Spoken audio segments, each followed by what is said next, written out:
Hello everyone, good morning and welcome to Total Football Talk. So we're going to look at all of this news coming out around Manchester United, and we have a lot of stuff to try and get through in the next 10 minutes. So we're going to try and rattle through it. Going to give you the headlines. I'll talk a little bit about it. I'd love to get your thoughts. Please come back at me. I've got my thoughts, but please feel free to come back at me and give me your thoughts. I'd love to hear from you guys. But okay, look, we'll make a start with the top stories and we'll go through them. So there's talk in, obviously, Rubin Amorim is really keen to bring in a striker. And we talked about this yesterday, and there's a lot of talk about it being, is it going to be Victor Osimhen, or is it going to be Viktor Gyokeres, or is it going to be someone else who we'll also have a quick look at? But please give me your thoughts on who you would prefer between, if you get the choice between Osimhen and Gyokeres. Please throw your comments in below. I'd love to hear from you guys and girls out there to see who you like, who you'd prefer of those two strikers. There's also some talk about the Independent are going in on Amorim, so it's almost like an Amorim out piece that's starting to take place out there, and that's because of obviously the results so far haven't been great, the football hasn't been great, and there hasn't been a lot for Manchester United fans to kind of cling on to, especially in the last few matches. We had a few games where we were actually looking like there was some kind of progress, but we've kind of gone backwards, so we'll kind of have a quick look into that. We'll have a quick look at what the newspapers are saying. We'll also look at more reductions at Carrington, which is quite funny. And there was another story breaking yesterday that there was another manager that Manchester United had approached, apparently, before Rubin. So we will have a quick look through all those. Okay, but we'll start with the Victor Osimhen story. And this was coming from Fabrizio Romano. Manchester United are tentative to Victor Osimhen and Viktor Gyokeres. United are being informed on the situation with weekly updates. The budget is going to be crucial in the summer. So now, what I'll ask you guys is, do you think we're going to have the money to buy an Osimhen or a Gyokeres in the summer? At the minute, I actually don't know if this is possible. I only think this is going to be possible if we can get rid of some players, and I mean maybe Marcus Rashford going. Is the fact that he's playing well for Aston Villa going to help increase his price, or the option to buy for Aston Villa at 40 million? Is that where we're going to kind of is that where it's going to end? Is it going to be 40 million for Rashford? What do you think? I'd love to know what you guys think about Rashford. Do you think he's worth 40 million? Do you think he's worth more than 40 million? Throw your thoughts in. That's kind of where we are with the striker situation in terms of kind of Osimhen and Gyokeres. It's how do we afford them? Where do you think the money comes from for Manchester United to be able to bring one of these two strikers in? And I talked about it yesterday, but I think that, Rasmus needs help. We need this experienced striker up there, and I think one of these two could really help change that forward line. I kind of went back and reviewed Obi Martin's performance yesterday, and I do think that the kid gives something a little bit different up front. Some of his movement was pretty good, but I believe some of this is kind of raw, teenage excitement. He's just like a kid in a sweet shop, and he's ready to go crazy. Where I think maybe Rasmus has kind of gone through this season and he's been beaten down. His confidence is quite low, and I think he's finding it pretty hard to struggle. He is struggling. I think he's finding it hard to find his confidence at the minute, especially because he hasn't had a goal in a while. And he's playing up there, and the service hasn't been great. Actually, been a little bit better recently, but hasn't been great. So maybe some of the runs he has been making before, maybe he's not making them anymore because he thinks he's not going to get the ball. But yeah, I think that Osimhen or Gyokeres would be great, potentially for Manchester United. It's just how the hell do we actually afford the wages and a big, a big fee for one of these guys? I actually think if they're both in around the 60 million mark, I actually don't think that's too bad for a striker, and I think we could get them on decent wages as well, because the board have proved this. One thing they have proved is they can bring players in and they can lower the wage expectation, which hasn't happened under previous regime.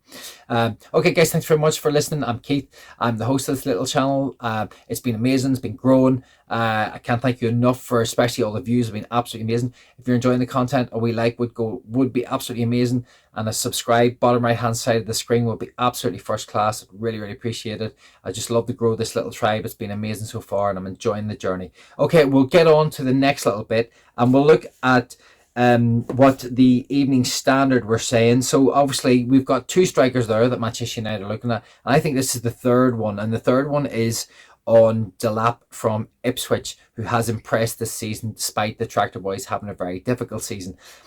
Now, one of these three strikers could potentially come in, and unfortunately, I think Delap is probably the most likely, only because I think Ipswich will get relegated. I think we have a relationship with Kieran McKenna, and I actually think that Manchester United have a chance of bringing him in at probably a reasonable price. Now, he has scored, I think, is it 9 or 10 Premier League goals this season. So to have done that well, to have scored that many goals in the Premier League, he is doing very, very well. The problem with him is he's another young striker. So I feel and I fear that if a young striker comes in and it doesn't work out straight away and the head goes down and you've got Rasmus, and whether Rasmus is here, and I mean, maybe he'll go on loan, or maybe he'll, hopefully be given the opportunity to get another season under his belt and improve. I think if Delap comes in, we could be in a similar situation that if he doesn't get up and running very quickly, then he could struggle. And, we're going to find it difficult for him to, kind of make it at Manchester United, where I think an Osimhen or a Gyokeres has that little bit more experience, especially for leading the line. And I think that's what we need. And obviously, the only other thing about the Delap thing is, I mentioned it before, City will get a piece of the pie if we sell him on, or if we buy him and Ipswich sell him to us. City will obviously gain quite well, handsomely from that, because they've got a percentage of the release clause. I'm not sure exactly what it is, but I know that I think it's maybe around 30-40%, something like that. So they'll do quite nicely out of that, and I never want to be giving the rivals any money. But as I said, Delap's a brilliant striker, up and coming striker, very, very talented kid. So I'll not be disappointed if we get him, but I'll be disappointed if we don't bring in an experienced striker. Ideally, you'd like to bring in two, but going back to the days when we had Ronaldo and Cavani around, my God, how much do we miss them right now? They got a lot of stick, but they score goals. Unfortunately, our strike force just cannot find a goal amongst them at the minute. Okay, well, look, we'll go on and we'll look at the next little bit, and this is the Independent, and I believe this is due to obviously the results. Ultimately, the results are not going the way Rubin Amorim would like them to go, and we are struggling badly. We're 15th. That's an absolute disgrace for Manchester United. There's no way Manchester United should be 15th. We are, and that's where the team kind of sits at the minute. We are a below the mid-table kind of team without the ability to, kind of find a way to improve at the minute. And as I said, the Independent are now going in on Rubin Amorim, and they're talking about, has he made Manchester United worse? Was the decision, is there a decision to make? Is it time for Rubin to depart company? First start, I don't think we can afford it, because we've spent a fortune getting rid of Ten Hag, and we've spent a fortune bringing Rubin Amorim. So I think it would be absolutely ludicrous. I hope that Ineos understood that he wanted a way to play football, he wanted a style of football, and it didn't suit this team. So Ineos have to take that upon themselves to that's on their shoulders. They balls this up if they didn't realize that he wanted to play a completely different style of football with a different formation. That doesn't take away from the fact that Manchester United need hunger and desire, passion, but they need the skill and they need the right players in the right places to do the job that Rubin Amorim wants. So we're fall way short of where we need to be on that one. So I think, as I said, the newspapers, the media are going to start going in on Rubin Amorim now. And my God, if we had lost, I think it probably would have been a full-scale riot today, but it'll be the same. A draw just deflects it a little bit. As I said, they're starting to look at headlines about, has he made them worse, etc. And from my point of view is, I think he had to make them worse because he never got the bounce. And the reason why managers get the bounce is because players want to show what they're capable. Unfortunately, these players are not capable of showing anything at the minute. Again, the performance, 70 minutes against Everton, dreadful. The last 20 minutes, was salvageable. I can't say the word.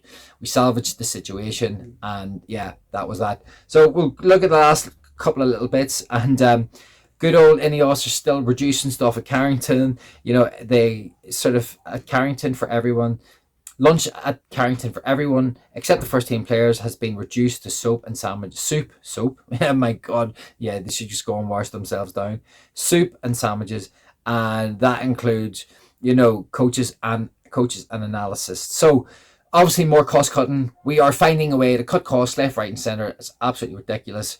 I don't know where this ends. I've got a funny feeling it's not going to end. I've got a feeling there'll be more cost-cutting situations to come going forward. And the poor staff are the ones who are suffering. They are absolutely going to suffer going forward. So, yeah, that's where we are with that. And then the last little bit, this kind of came out yesterday. The Manchester United approached Xavi to manage the team while he was at Barcelona, but he declined. Xavi is set to return to management next season, with Manchester United still a possibility. So, again, the stories are coming out. Xavi was interested. I actually quite liked what Xavi did at Barcelona. He brought through some young players, and he was trying to build something. And I think he maybe was disrespected a little bit by Barcelona. I think he is a good manager. He understands the mechanics of running a big club. So I think he is an interesting one. But I think this is ridiculous. Even if we did speak to him, we're not going after Xavi now. Xavi will go and manage another club, and he'll probably do really well. And I think this is probably much of the end of that. We'll just look at it and go, no, Xavi's not for us. Rubin's the man.